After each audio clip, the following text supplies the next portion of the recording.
All right.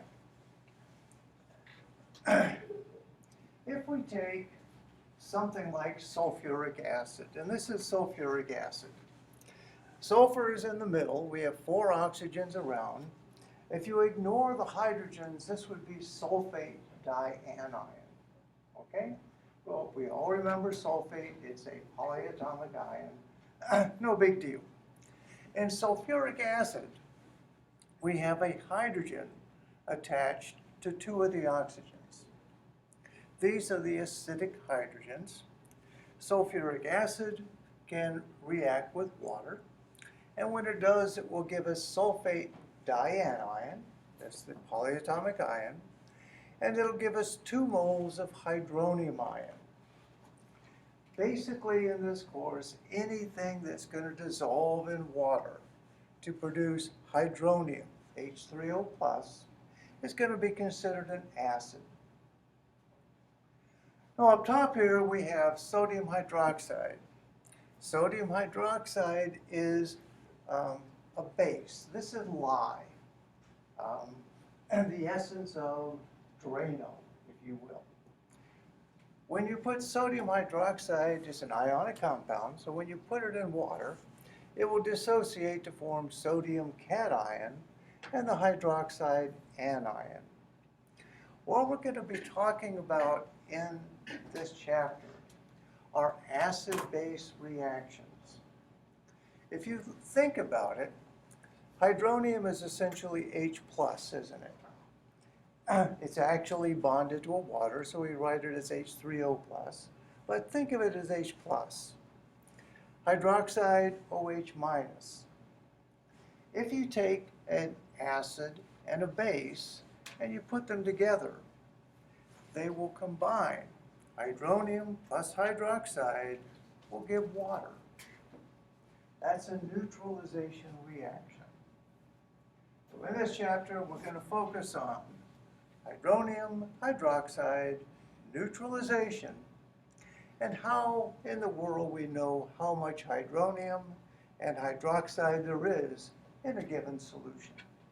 That will determine how acidic or how basic the solution is.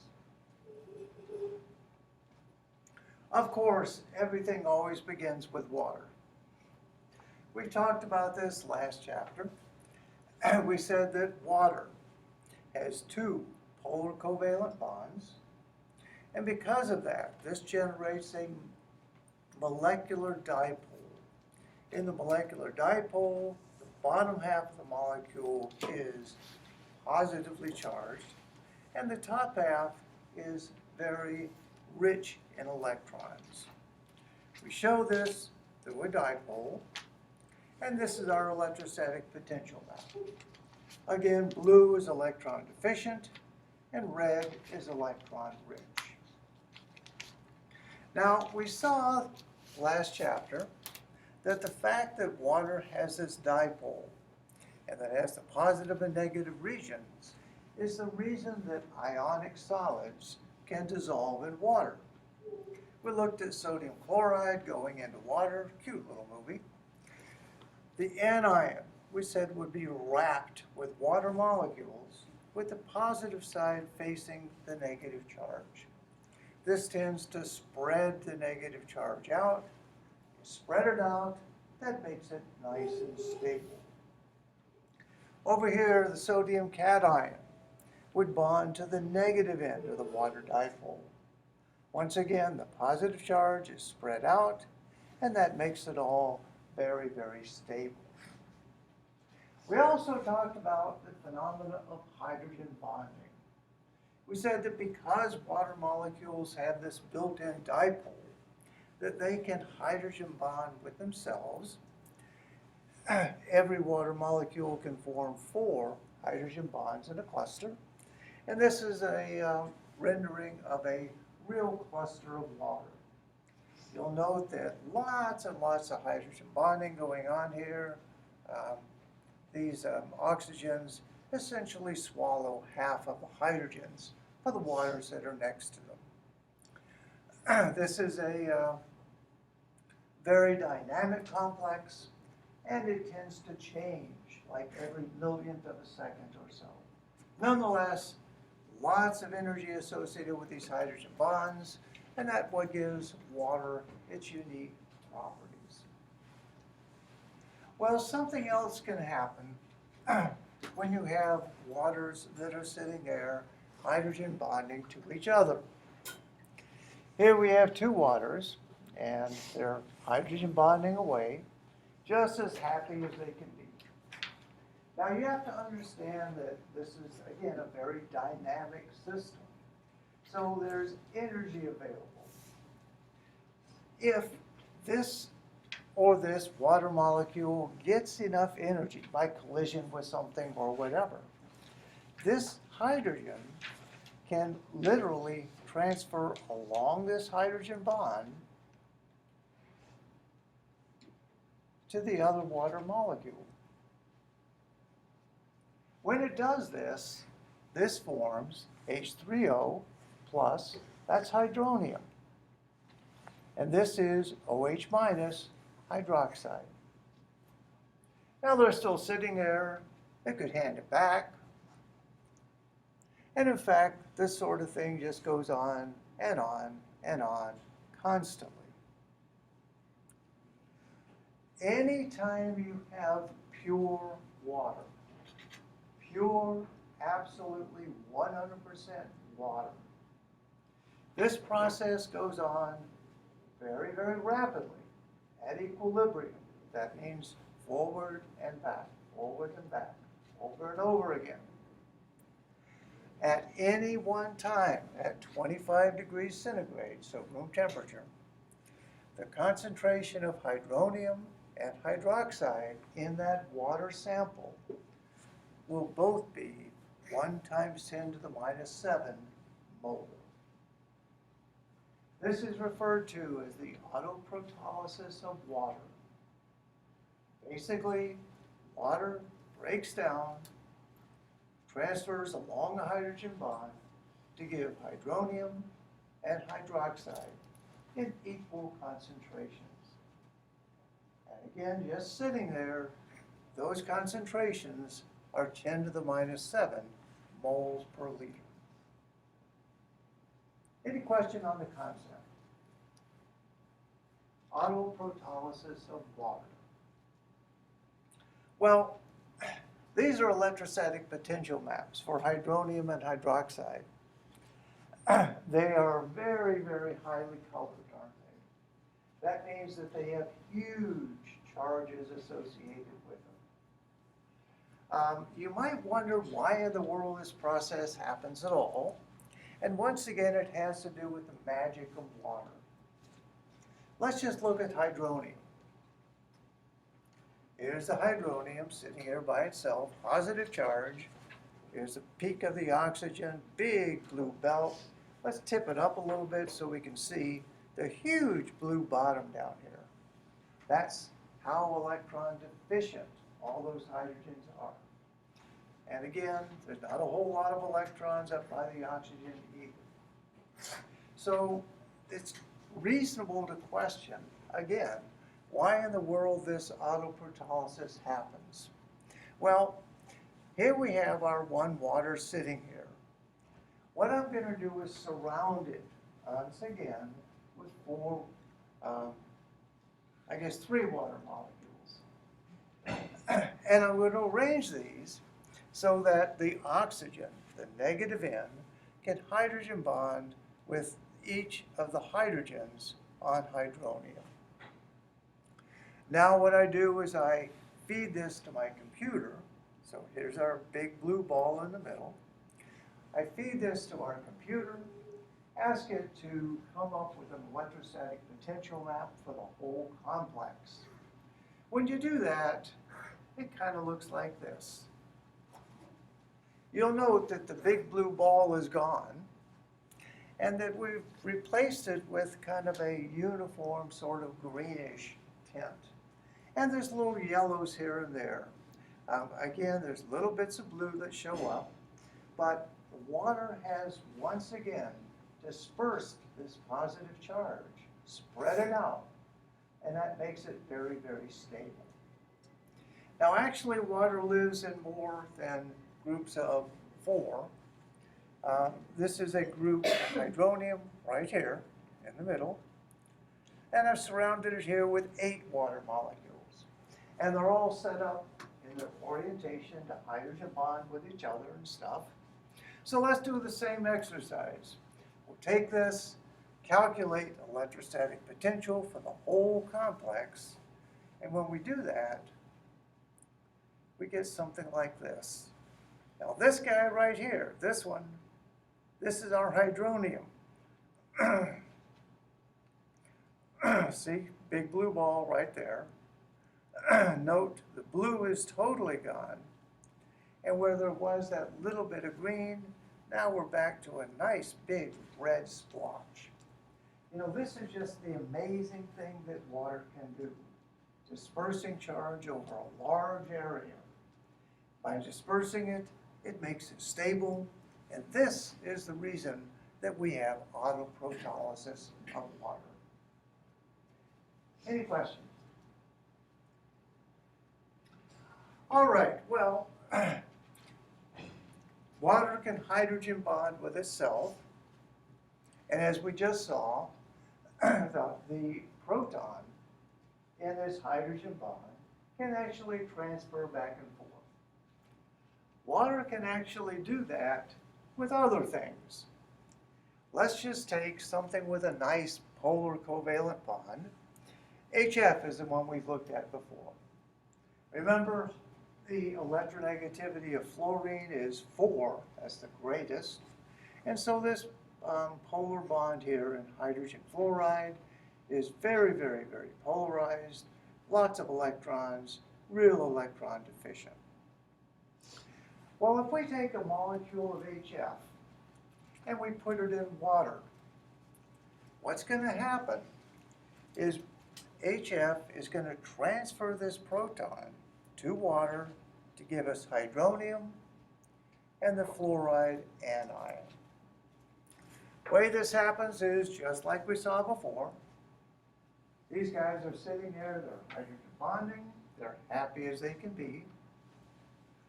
This hydrogen that's attached to fluorine will be transferred along the hydrogen bond, and when it does, we get hydronium and the fluoride anion. Now, this reaction goes back and forth.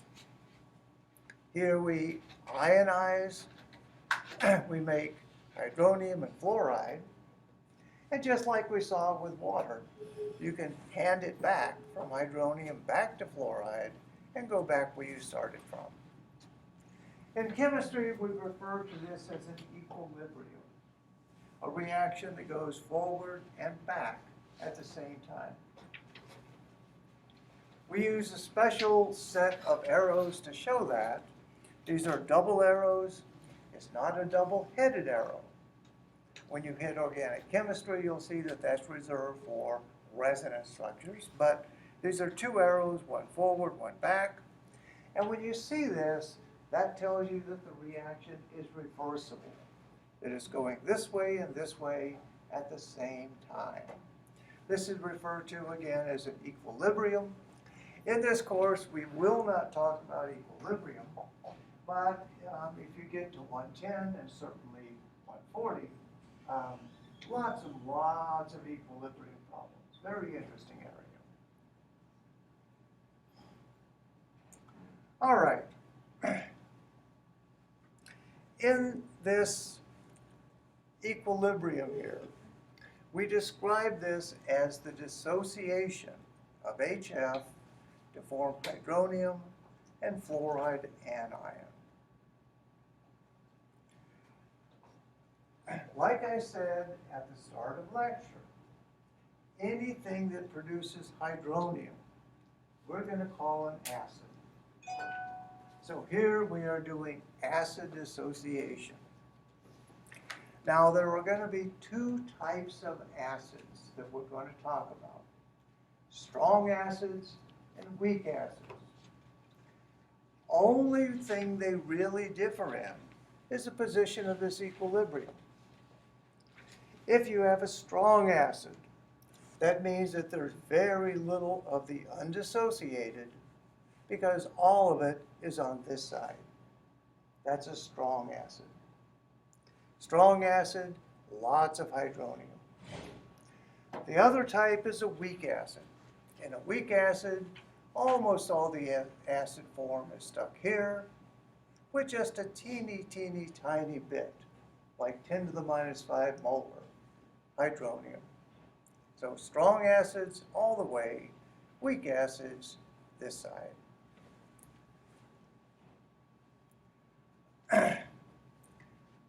Bronsted acid-base theory basically just says anything that can donate a proton to water to form hydronium is called a Bronsted acid.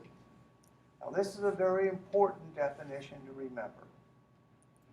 Anything that can donate a proton to water to give hydronium is a Bronsted acid, and anything that can accept a proton is a Bronsted base. That's anything. In this reaction, fluoride can accept this proton, can't it, to go backwards. So this is a Bronsted base.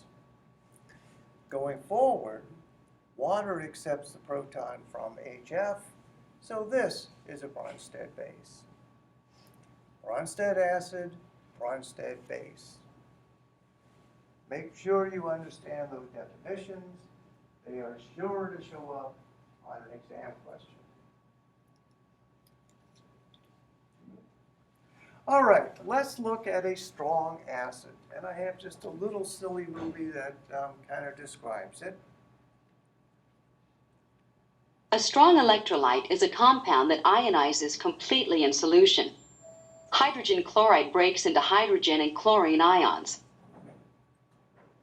Now, what she said is almost right. HCl is a strong acid. That means that the equilibrium lies this side. Virtually all of the HCl is as hydronium and chloride, as is shown here.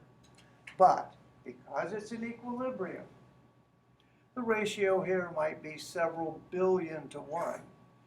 But still, there's one of these guys there, okay? So there's always something. It's just very, very far to this side. So HCl is an example. Hydrochloric acid is an example of a strong acid. In water, virtually 100% or 99.99999% dissociated. Strong acids that we know and love. We just saw HCl. Again, it ionizes to get chloride and hydronium. This is nitric acid. We don't use nitric acid in the lab this semester, probably because concentrated nitric acid is, well, it's concentrated nitric acid. It will give you very bad burns, turn your skin brown, and stuff like that. The original Scud missiles from the Gulf War had several thousand gallons of nitric acid as oxidant for fuel. So when you shoot one down, you had this brown rain coming down. It wasn't a good thing. Perchloric acid, well, let's see, nitric acid. Again, we've just taken nitrate, that's NO3, right? And we've taken one of the oxygens and put a hydrogen on it. When it ionizes, it forms the nitrate anion, the polyatomic ion, and again, hydronium. Perchloric acid, HClO4. Perchlorate, 1 chlorine, 4 oxygens. We put hydrogen on one of them, that's this stuff. It ionizes to give the perchlorate polyatomic ion. These are called monoprotic acids because all of these have 1 proton that they can donate. The only diprotic acid that we're going to work with is sulfuric acid. And we saw this earlier. Here we have sulfate in the middle and hydrogens on 2 of the oxygens. The first hydrogen comes off, we get hydrogen sulfate as our anion. The second one comes off, and we get sulfate. Because there are 2 we can lose, we call this a diprotic acid. Any questions? Now these are all strong acids. Let's go ahead and look at another concept to deal with acids and bases. And this is just a slightly different nomenclature, but it's an important one. And this is called the conjugate acid and conjugate base. It's really just another way to describe Bronsted acids and bases. For nitric acid ionizing in water, the acid form here would be nitric acid. This is the one that donates the proton, right? The conjugate base is what you get when you lose this proton. Conjugate base, therefore, is simply nitrate. So if you see an acid-base expression like this, you can simply ask the question, who gives up the proton? That's the conjugate acid. And what does it form? Well, that's the conjugate base. Let's go ahead and do a set. Make sure we understand this concept. For each of these, identify the conjugate acid and the appropriate conjugate base.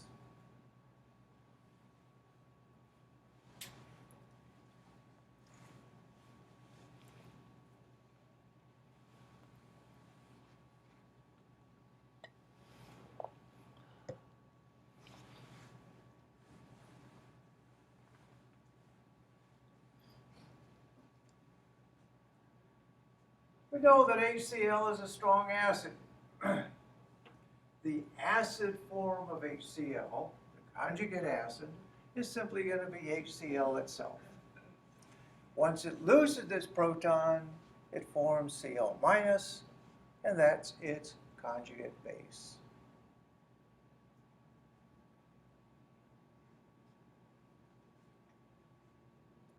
Sulfuric acid, our diprotic acid.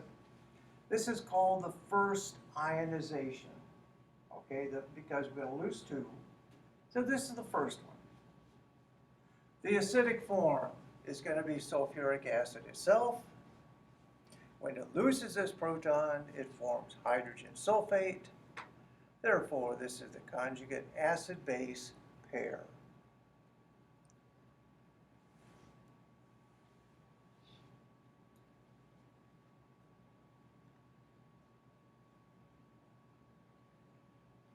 The second ionization of sulfuric acid. We're starting here with hydrogen sulfate. We're going over to sulfate. The acidic form is simply hydrogen sulfate, and the conjugate base is sulfate dianion.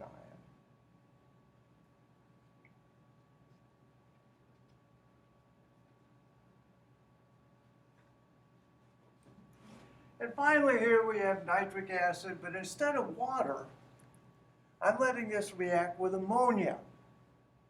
Now ammonia can hydrogen bond a lot like water, not as well, but it's not too bad actually.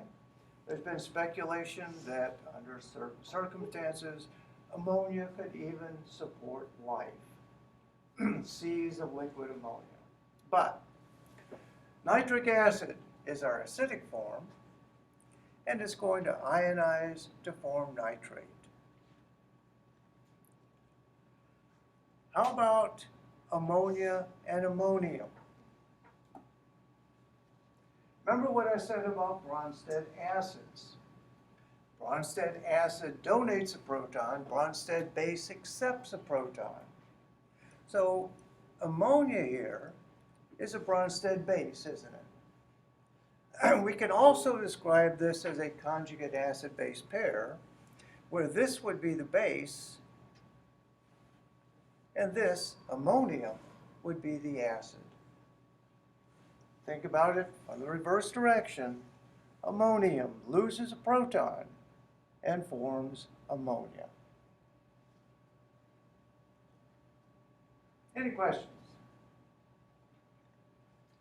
All right, well, here's a chance to earn 10 more points.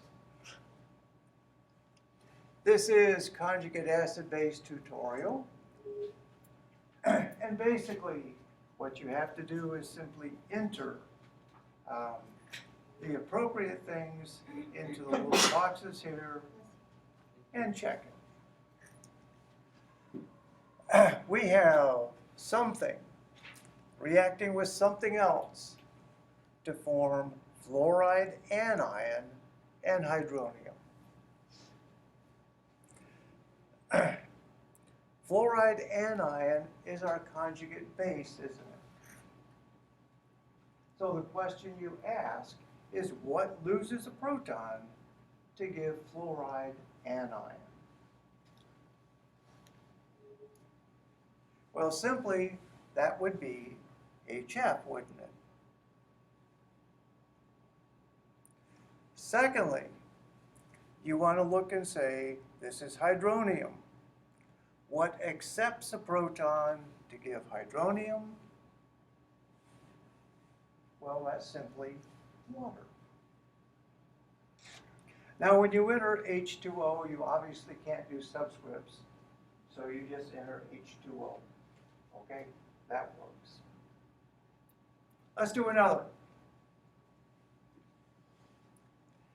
Here we have ClO3 chlorate anion, and we have hydronium. Go ahead and write the appropriate pair in the spaces here.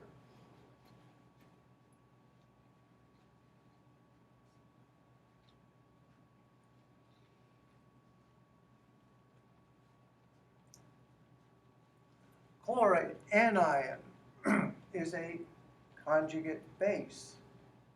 What you have to do is simply write the conjugate acid over here. What is the conjugate acid of chlorate? Well, all you have to do is put a proton on it, and this is HClO3. When hydronium loses this proton, what does it form? Water.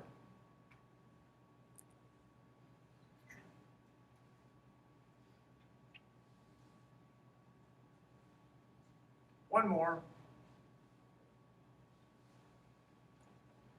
Hydrogen sulfite, and this is hydronium. Hydrogen sulfite is a Bronsted base, isn't it? So what you're looking for here is the conjugate acid of hydrogen sulfite. All you have to do is put a proton on hydrogen sulfite, and you would get H2SO3, sulfurous acid. Water is going to donate this proton, Bronsted acid. When it does, it will form its conjugate base, which is water.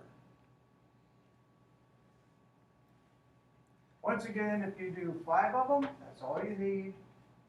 Send me the email. Don't change the email address. Make sure you put your name.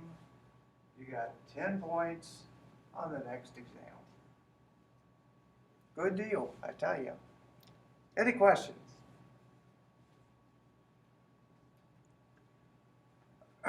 All right, well, we talked about sodium hydroxide on the very first slide. We said that sodium hydroxide was a base. Well, it's a strong base. Strong base, just like strong acid, means that this is virtually 100% ionized in water. When a strong acid and a strong base, that is hydroxide and hydronium, get together, we form water. Once again, this is neutralization. And now that we know the word equilibrium, we can recognize that this is the autoprotolysis equilibrium, isn't it? And that at 25 degrees, just sitting here in pure water, there's always 10 to the minus 7th molar hydronium and 10 to the minus 7 molar hydroxide. Tiny bits, but they're there. This is the fun way to do this. Here I have HCl dissolved in water. This is my hydronium right here. Here's chloride. And you know, they're just solvated and they're floating around and they're as happy as they can be, right?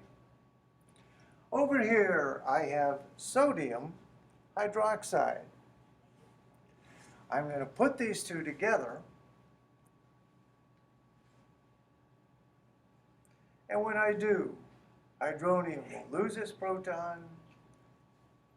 We now just have waters here. And what else do we have? Sodium chloride. When you take a strong acid and a strong base and put them together, this is something nice to remember. Strong acid and strong base, you get a salt, sodium chloride in this case, and water. Neutralization reaction gives a salt and water. Something worth remembering. Any questions?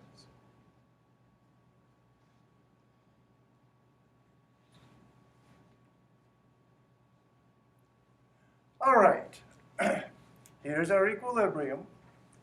And like I just said, this equilibrium goes so that we have a teeny, teeny, tiny amount of hydronium and hydroxide at equilibrium. What we're going to do here is a neutralization problem. Now, you're not actually going to get a problem like this on an exam, but I just want you to see how it's done because this is a very classic experiment that you do in general chemistry. Simple neutralization. Let's say that we're taking HCl and sodium hydroxide like we did, and we're going to mix them together. When we do that, we're going to get a salt and we're going to get water. Now, in this problem, we are given that we have 125 mils of sodium hydroxide, and the concentration of this is 0.025 moles per liter.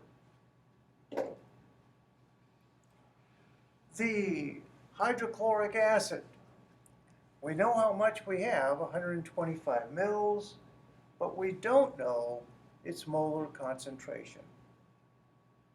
What we're going to do here is simply solve for the molar concentration of the HCl solution. This is again, it's a classic neutralization experiment. If you look at your equation here, 1 mole of sodium hydroxide, 1 mole of HCl. If we knew how many moles of sodium hydroxide we had, we would know how many moles of HCl we used up. And if we know how many moles of HCl we used up, and we know its volume, we can get molar concentration, can't we?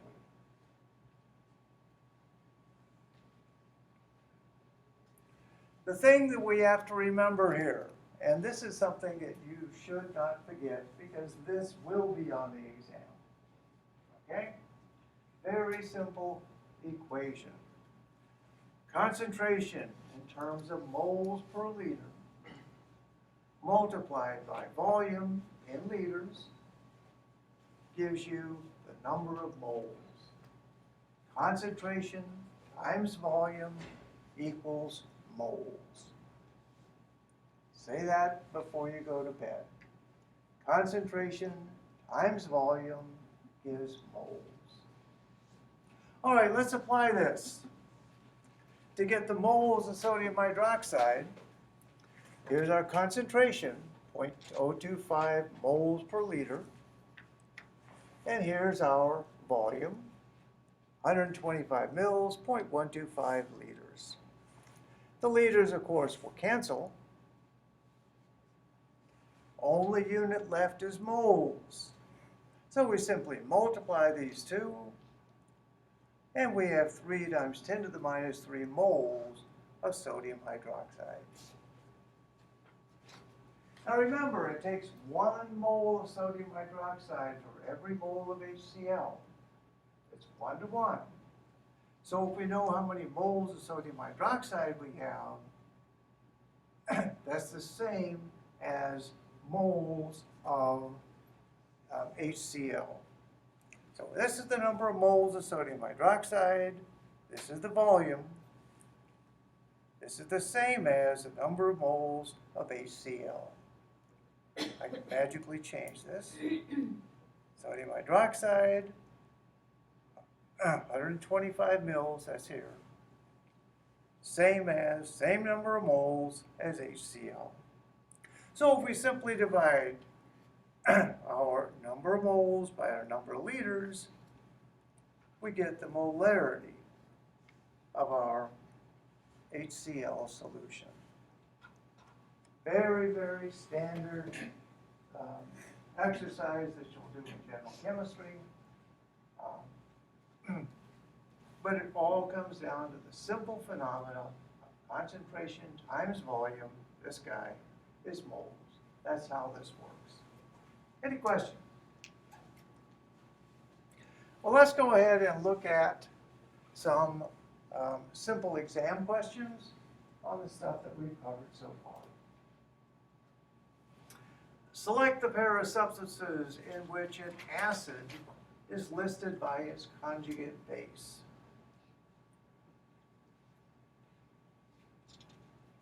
Okay, now stop and remember. An acid loses a proton and forms its conjugate base, doesn't it? Acid loses its proton to form its conjugate base.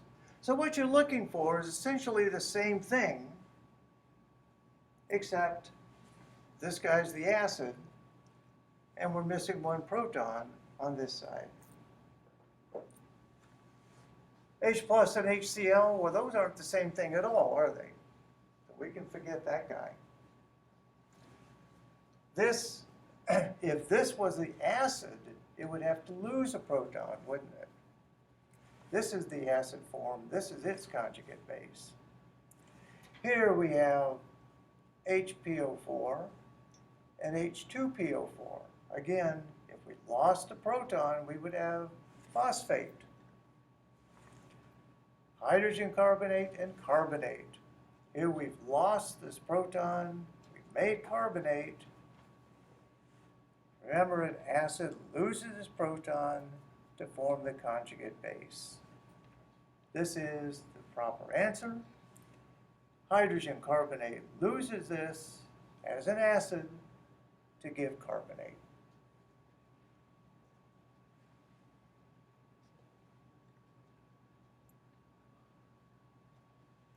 This is the concentration volume problem, okay? We have, let's see, 20 mils of 0.4 molar lithium hydroxide, right? Here's our concentration, here's our volume. That will give us the number of moles. Concentration times volume, here's the numbers. We have 0.0008 moles of hydroxide. All right?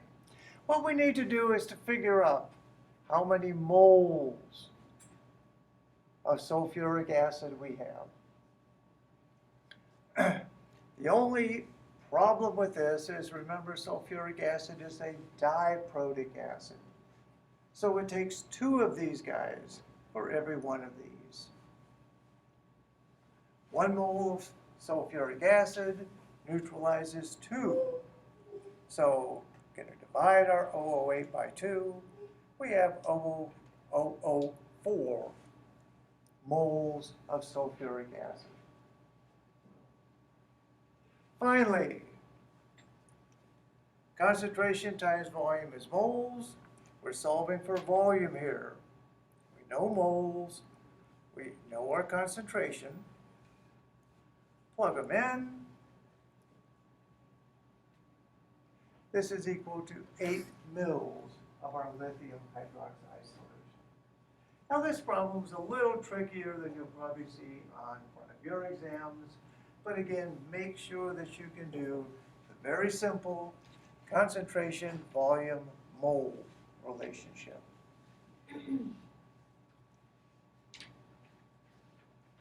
All right, let's look at this guy. Here we have hydrogen carbonate, water, carbonate, and hydronium. Which of the following is correct? Hydrogen carbonate's an acid, and water is its conjugate base. Well, that doesn't make sense, does it? Because remember, it has to be the same substance. They just differ by a proton. Hydrogen carbonate's an acid, and carbonate is its conjugate base. Well, gee, that sure sounds right to me. Hydronium is an acid, and hydrogen carbonate? No, not the same compound. Not the same compound, not the same compound. The only one that fits the definition here, the acid loses its proton to form its conjugate base.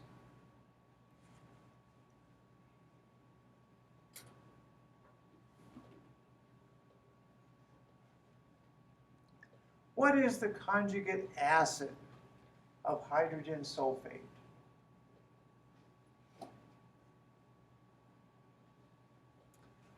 What you're really asking is what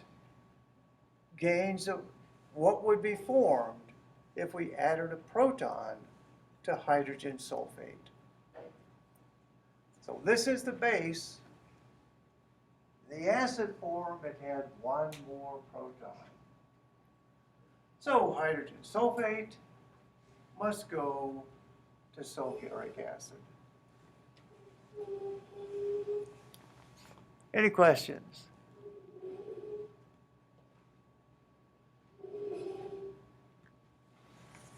All right, well, that's just an assortment. Again, on an exam, a lot of the things that you're going to get from this section, except for what we're going to do soon, are going to be simply descriptive or concept things.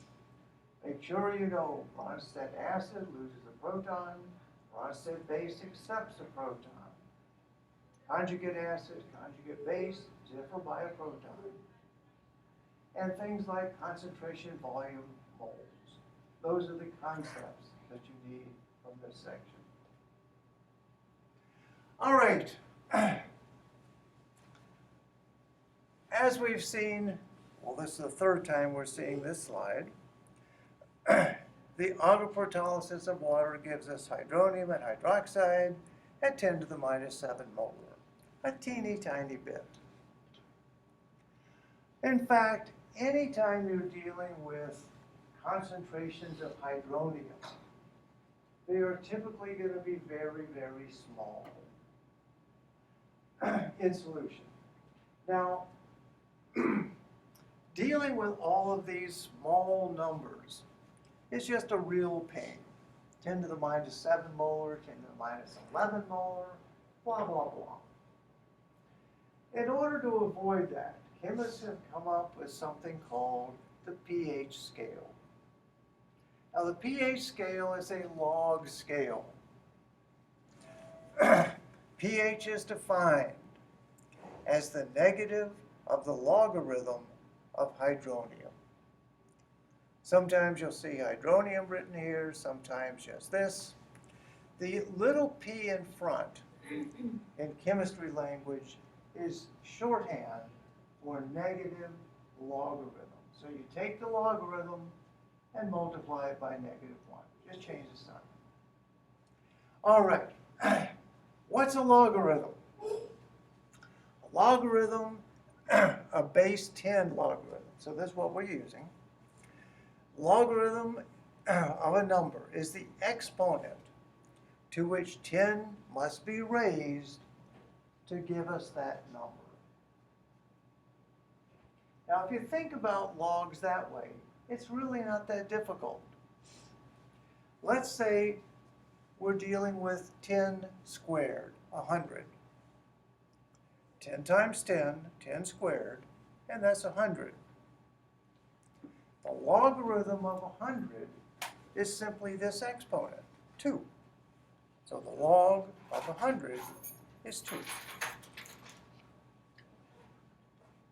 If we add 1,000, that's 10 by 10 by 10.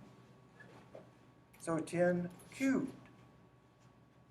Should be one more zero here, sorry.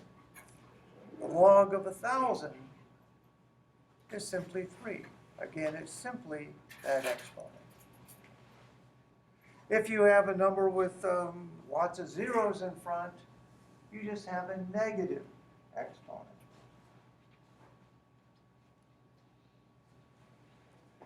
If we have something that isn't an even number, like 316, if you pull out your calculator, 10 to the 2.5 will give you 316. So the log of 316 is simply 2.5.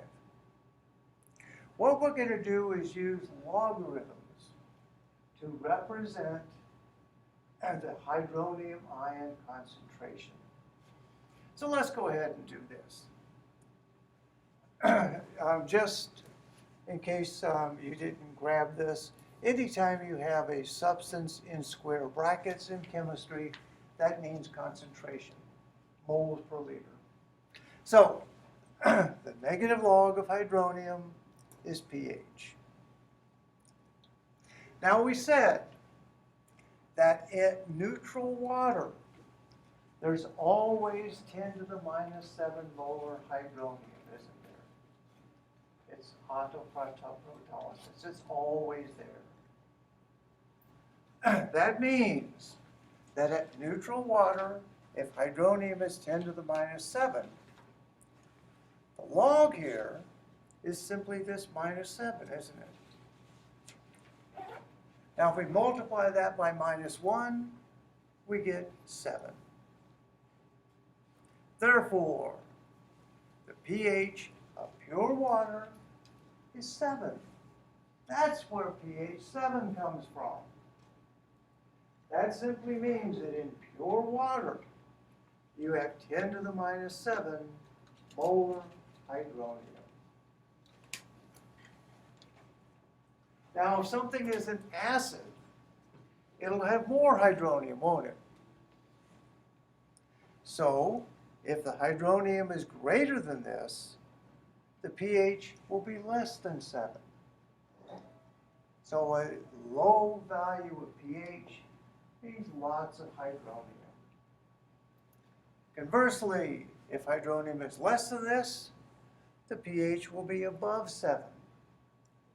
Things that are acidic have pHs that are less than 7.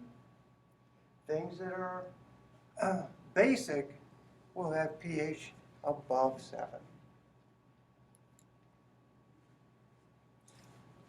Now we can do the same thing with hydroxide. We can make what's called a POH. POH is no more than the negative log of the OH concentration.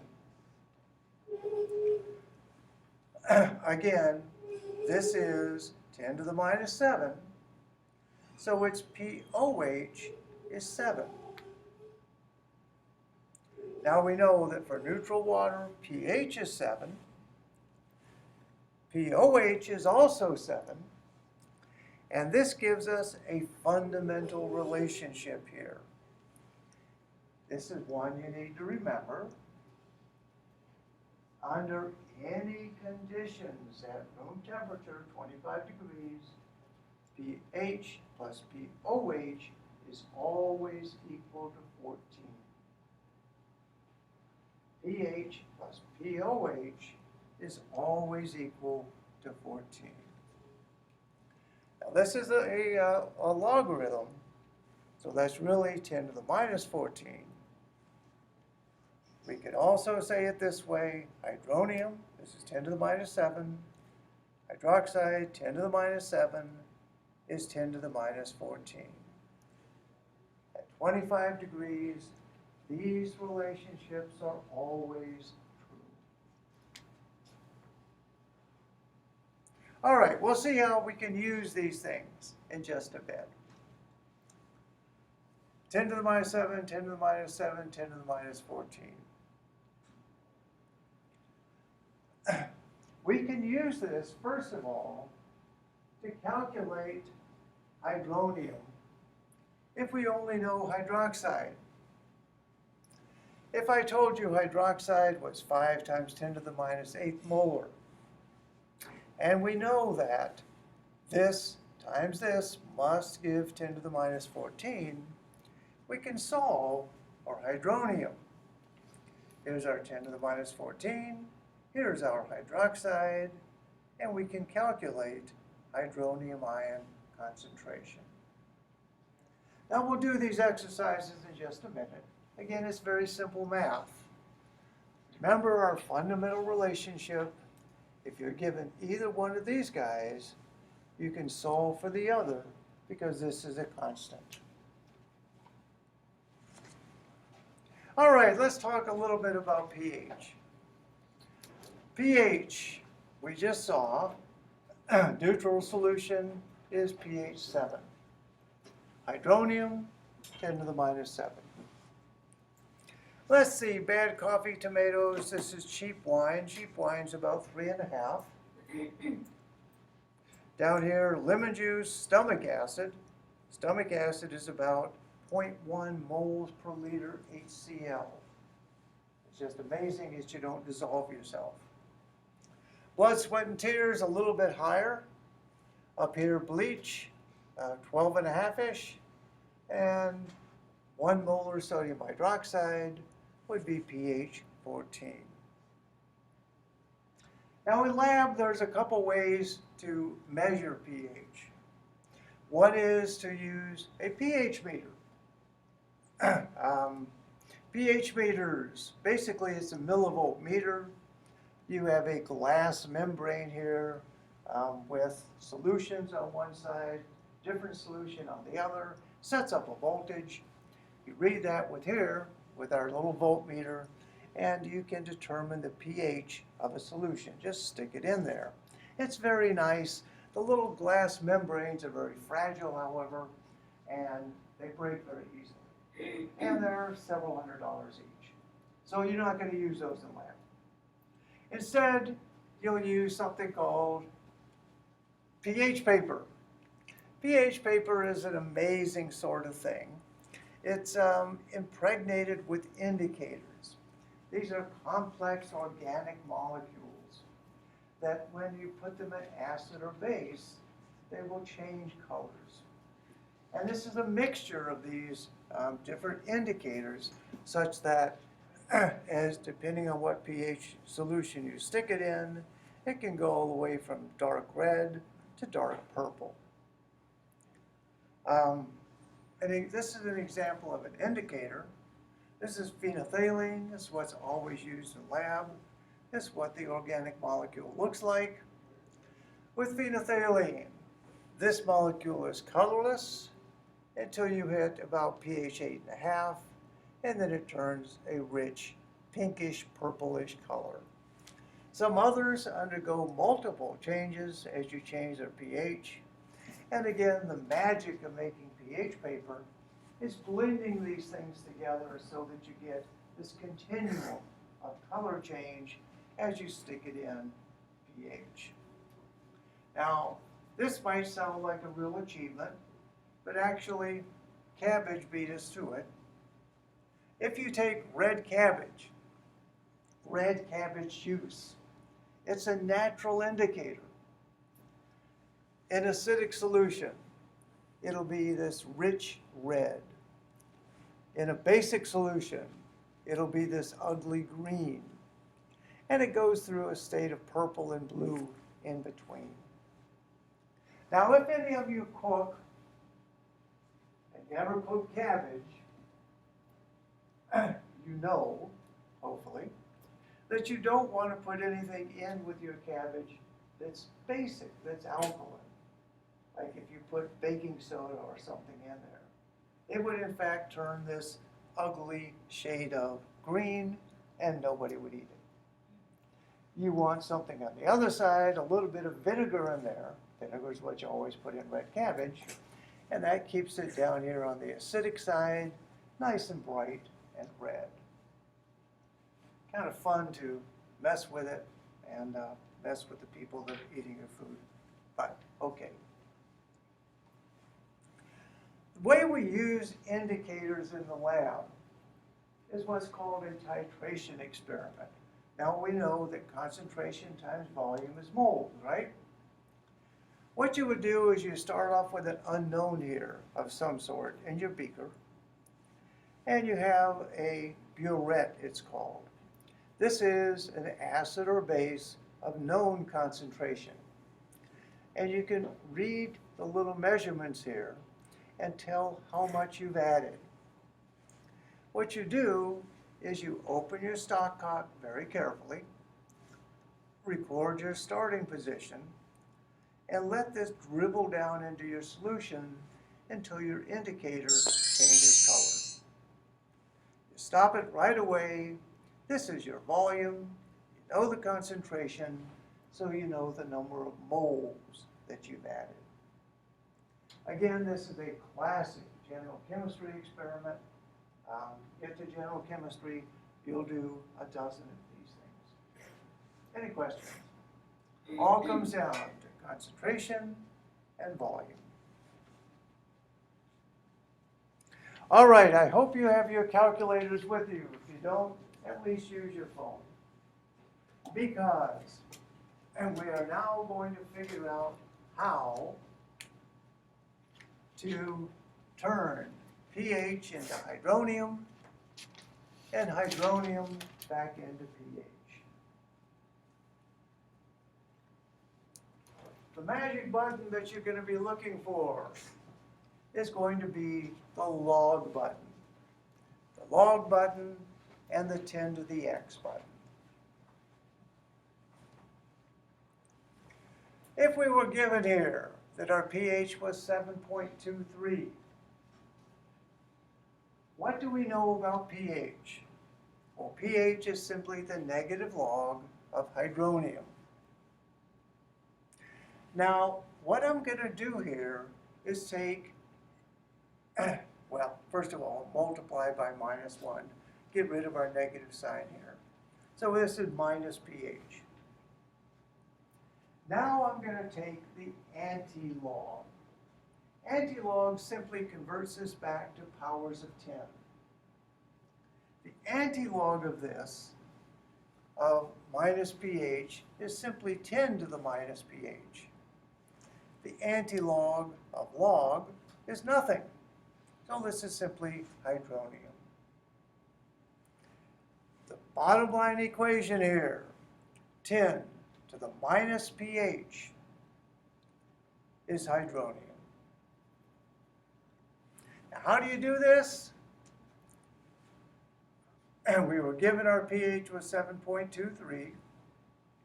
So what we have to do with our calculator is simply 10 to the minus 7.23. Now, everybody's calculator is different. This is mine. The buttons, once again, that I'm looking for are here. This says log, and above log, I've got 10 to the x. To get to my 10 to the x, I have to push the little green button. But again, everybody's calculator is different.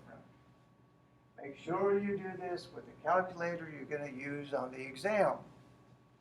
All right, so in order to do this, first of all, with my calculator, I would just have to type in minus 7.23.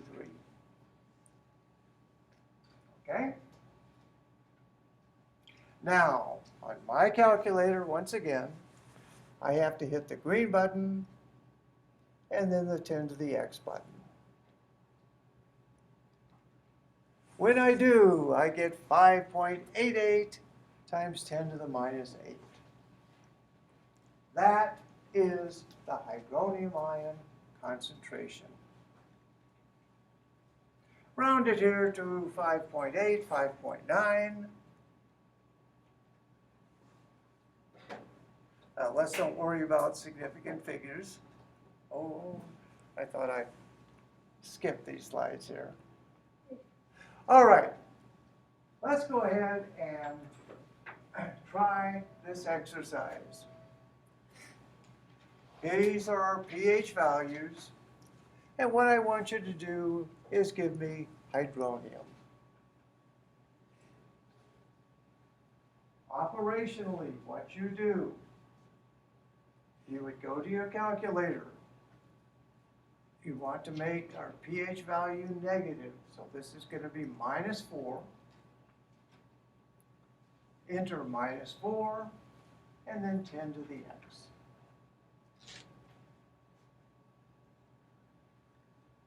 When you do that, this is simply 10 to the minus 4, or you could write it out this way, 1 times 10 to the minus 4 mole. Now that was the easy one. Anytime it's a whole unit, you just need to put the exponent. Same thing with 12. This is going to be minus 12. Therefore, hydronium is simply 10 to the minus 12 molar. Really small numbers, aren't they? 5.5. You want to enter minus 5.5 and then hit 10 to the x.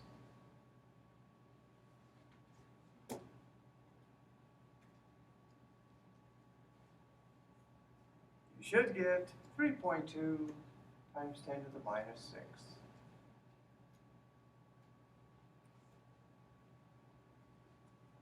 $1.32, you want to enter minus 1.32, hit 10 to the x,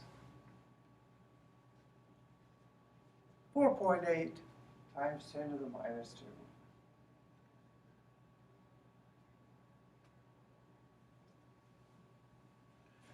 Now this is silly, 7.025567. This solution right here, is this solution acidic or basic? If it's above 7, it's basic. If it's below 7, like these guys, it's acidic.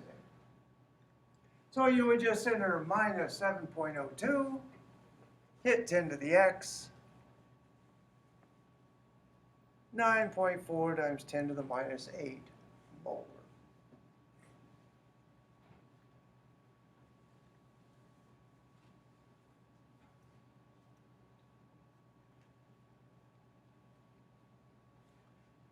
All right, let's do it the other way.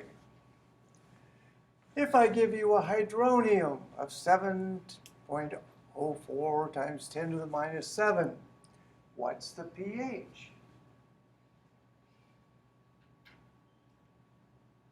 Well, this is our hydronium.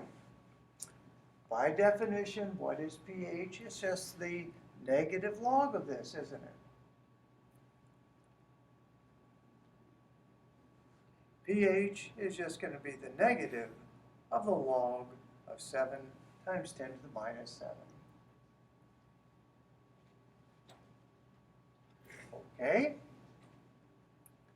Here's my calculator again. Only button I need now is the log button. What I do is I simply type in 7.04 times 10 to the minus 7. everybody's display will be different. And then I'm going to hit my log button here.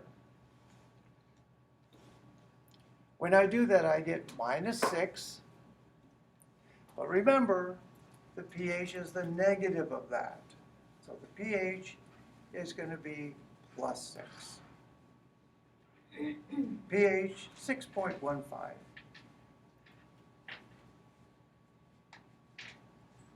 So you take your hydronium and you enter it. Hit the log button and change the sign. That's all you have to do. Let's try it. Type in 1 times 10 to the -4.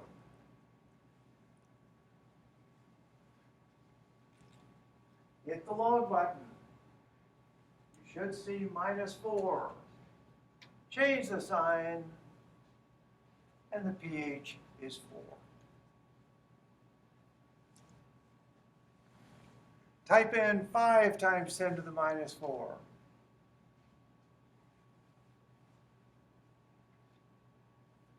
Hit the log button. Change the sign. You should be 3.301.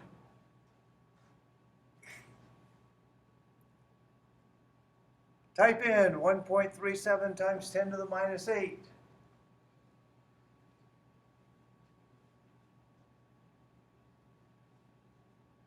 Hit the log button. Change the sign. We're at 7.86.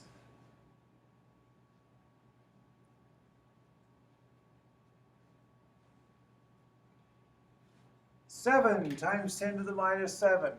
This is a classic exam question, I'll tell you that, if you're paying attention. Is this solution acidic, basic, or neutral?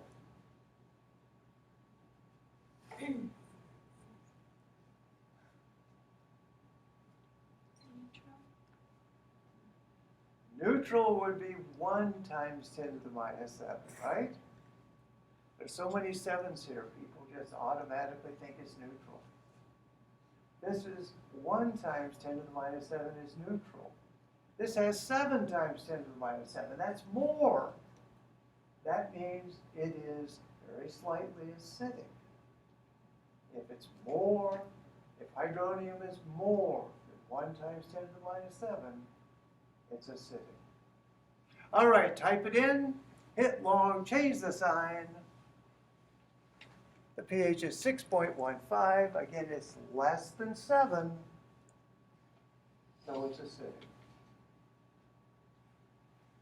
And finally, 4.61 times 10 to the -5, type it in, hit log, change the sign, and our pH is 4.34.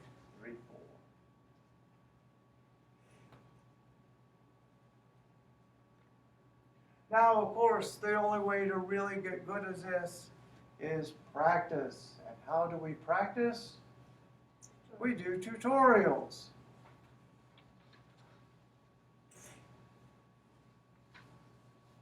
If the hydroxide is 6 times 10 to the -11, what's the pH? Oh my gosh, how are we going to do this one? Remember, hydronium times hydroxide is always 10 to the -14. So if we know hydroxide, we can calculate hydronium. If we know hydronium, take its log, change the sign, and that's pH. 10 to the -14 divided by hydroxide is hydronium. So here I've just substituted 10 to the -14. Here's my hydroxide. This is hydronium. In order to get pH, I simply type in 1.64 times 10 to the -4, hit my log button, change the sign, and our pH is 3.79.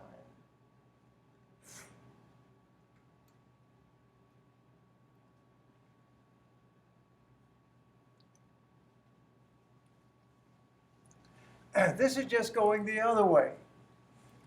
Here we're given hydronium. If we know hydronium and we know 10 to the minus 14, we can calculate hydroxide. If we know hydroxide concentration, take its negative log, and that's POH. So here we're going to take 10 to the minus 14 divided by hydronium. Here's our 10 to the minus 14. Here is our hydronium. Hydroxide is 3.5 times 10 to the minus 12. Simply type that in. Hit the log button. Change its sign. We're at pH 11, or our POH here is 11.46.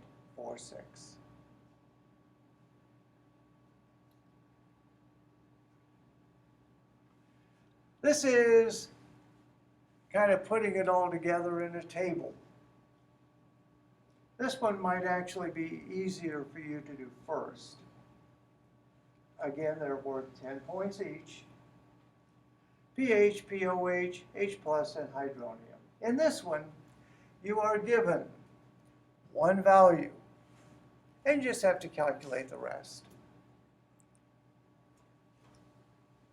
Now think about that. How are we going to do this?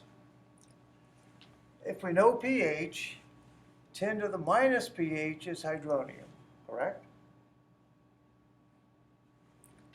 We know that pH plus POH is 14. So if we know this, subtract it from 14, that's POH. And finally, 10 to the minus POH would give us hydroxide.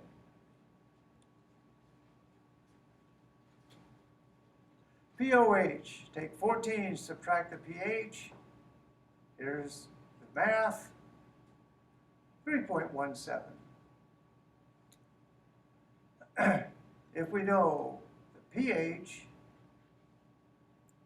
10 to the minus pH, simply type that in, hit 10 to the x. We're 1.5-ish times 10 to the minus 11.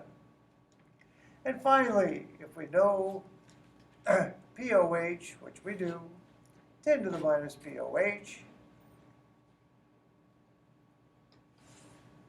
we're at 6 times 10 to the minus 4. Very nice way to review this.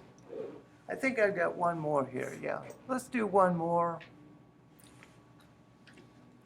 This is going to be important to you for two reasons. First of all, because everybody wants the 10 points added to your test score. And secondly, we're going to have, before the next exam, an online quiz, right? Blackboard quiz. Blackboard quiz is going to have the full equivalent of this table. So we'll see that in just a second. Just take a second and see if you can fill in our table here.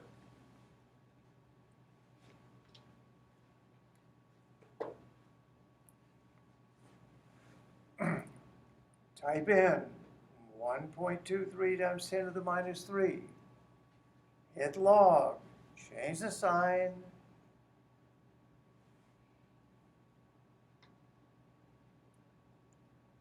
.23 times 10 to the minus 3. Hit log, change the sign, that's pH. Hydroxide. For this one, I just took this, divided it by 10 to the minus 14. This one we talked about. POH, if we know this, all we do is take its negative log, and that's our POH. Now, the way Blackboard is set up, unfortunately, you can't just type in numbers like this. Okay? Can't type it in. You can enter multiple values, but you can't do plus or minus or anything like that. It's just a bad system. So what I've done is I've given you a table that's completely filled. And I say, one of these is wrong. Which one is wrong? Okay? Now, how are you going to do this? Pay attention, because this is really simple. Step 1. Look at pH and pOH. Is there some 14? If it's not, then one of these guys is wrong. If it is, then one of these guys is wrong. All right, so we have 10.51, 3.49, and by gosh, that is 14.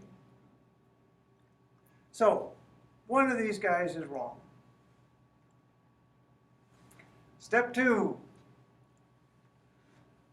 we want to convert these guys into hydronium and hydroxide. Now, how do we do that? This is simply 10 to the minus pH, 10 to the minus pOH. So you type in, change the sign, type it in, hit 10 to the x. When you do that, these are the two values you get. 10 to the 10.5, 10 to the minus 3.5, 3.1, that's right. 3.2, this is wrong. This is the wrong value. And so that's what you would do on the quiz. You would simply tell me this one is incorrect.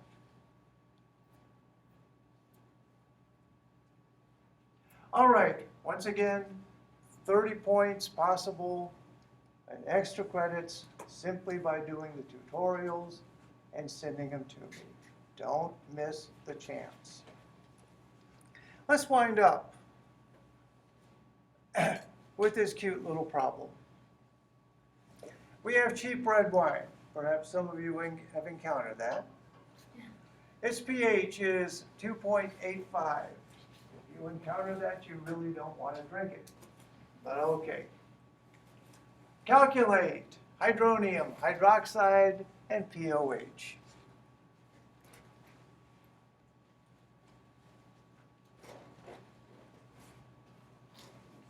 Well, we know that hydronium is 10 to the minus pH, and we're given a pH. So we simply need to plug in, type in minus 2.85, and hit 10 to the x. When you do, you should get 1.4 times 10 to the third. Secondly, we know that pH and pOH must be 14, right?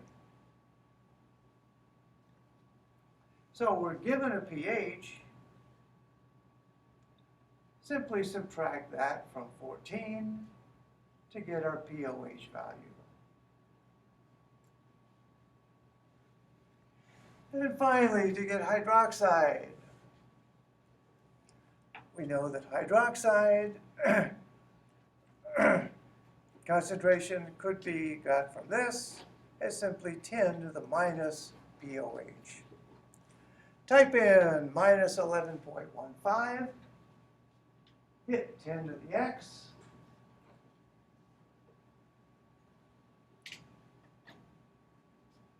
and it should be 7.1 times 10 to the minus 12.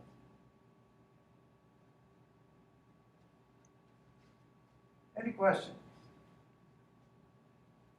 All right, let's end this discussion with, okay, the good news. The way this course is structured, we have gone through, 7 chapters now, and they've been fairly quantitative. Lots of little calculations and things to remember and stuff. The second half of the course, however, is like spring break. The quantitative stuff is essentially over. And we're just going to look at some really neat, fun things. So, that's the good news. But bad news is, that on the next exam, Chapter 6 and Chapter 7 are going to be there, and they're still fairly quantitative. So make sure you do those tutorials. Make sure you understand these very simple calculations. All right? Okay, have a nice weekend.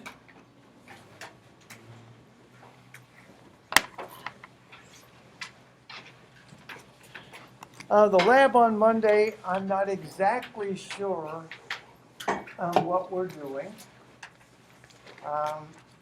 Because according to the syllabus, we were doing something that was very, very simple. It would take us 15 minutes. So we might try to spice it up a little bit. Well, I never got the extra credit from the last time. Okay, I sent you an email. Oh, you did? Test email. Okay. Earlier today. Earlier today, okay, I haven't checked it today. Alright. All right, if